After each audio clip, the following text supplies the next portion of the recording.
Hi, I'm Robert Sadek from First CEO Partners. Like me, I'm sure you see AI everywhere. It seems to be all anyone wants to talk about, or write about, or read about. But it's really just the latest evolution of data driven capabilities being used by businesses. Effective management and governance of data has been crucial for organizational success long before Gen AI was huge, and today it's even more important. It seems that a tipping point's been reached where it's widely agreed that these data problems cannot be ignored any longer. There's a newfound urgency to establish robust data governance frameworks. However, many companies are unsure how to get started or find their initial data governance efforts stalled due to a lack of a clear strategy or inadequate resources, whether not enough of them or just the wrong skills, or organizational resistance. First, let me give you my simplified definition of data management data governance.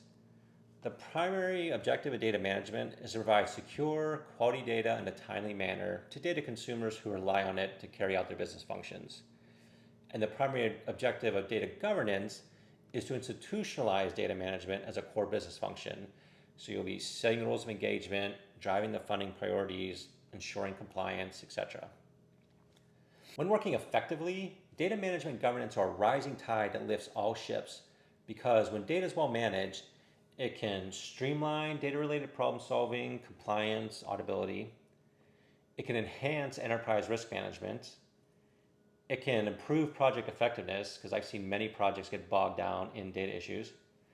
It can optimize business processes for greater efficiency, and it can even drive innovation and help set your organization apart.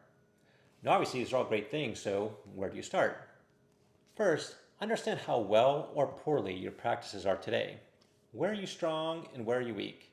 In other words, what's your current state? The EDM Council and Gartner have solid assessment templates that you can use if you're a member, and I'm sure you can find others online that will work well enough. In general, you'll be thinking about how data savvy is your organization, how flexible and robust is your tech stack, and how mature are your data processes. Next, think about your desired future state. So, what do you need your data environment to support in the next 3 to 5 years? Do you need to prioritize external data sharing with customers, vendors, and regulators? Or do you just have to prioritize internal usage? Are you going through a digital transformation? If so, how will data support that?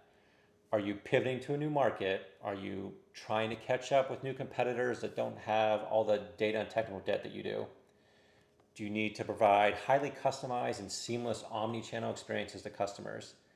These are the types of questions you want to ask yourself so you're focusing on the right data areas.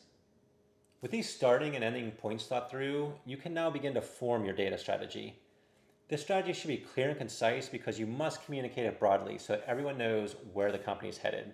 Oh, and bonus points if you integrate your data strategy into your business strategy because they should be inseparable, but it's usually easier to think through them individually when you're just getting started. Baby steps. But regardless, your business and data strategy must be aligned. Your last preliminary planning step is to create a high level roadmap. This will vary depending on where you are and where you need to get to. But regardless of your particular roadmap, there's a few things we see over and over that need to get sorted early on. Get the gang together. So plan and form your initial operating structure. What are those roles and responsibilities? Stop the bleeding. So integrate governance in your most impactful current and new projects so that they get off on the right foot. Start paying down your data debt. Put governance around your most important data sets. Often customers are your most important data set. So if you don't have that governed, maybe start there if you're not sure where else to start. What should you avoid doing? Don't be shy. Tech and data people, we're a quiet bunch. But you need to involve stakeholders in this process. You need to communicate your progress broadly, and you need to recruit champions and cheerleaders from the organization. Don't throw money at software with the hope that it'll fix your data. First, understand how you want to manage your data, and then take those requirements to evaluate tools to improve efficiency. Too often I see customers try to buy their data governance, and that just does not work. Don't try to make everything a top priority. Avoid trying to move 100 footballs 1 yard. Move one football 100 yards and repeat. And my last tip, don't reinvent the wheel. Look to best practices of data management or best practices within your industry as a starting point and deviate from there to meet your needs. There's so much out there to help you and to help accelerate your progress.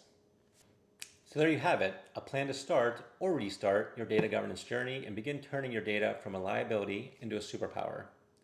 Number one, assess your current state. Number two, understand your desired future state. Number three, create and communicate your data strategy. And number four, create and begin executing on your roadmap.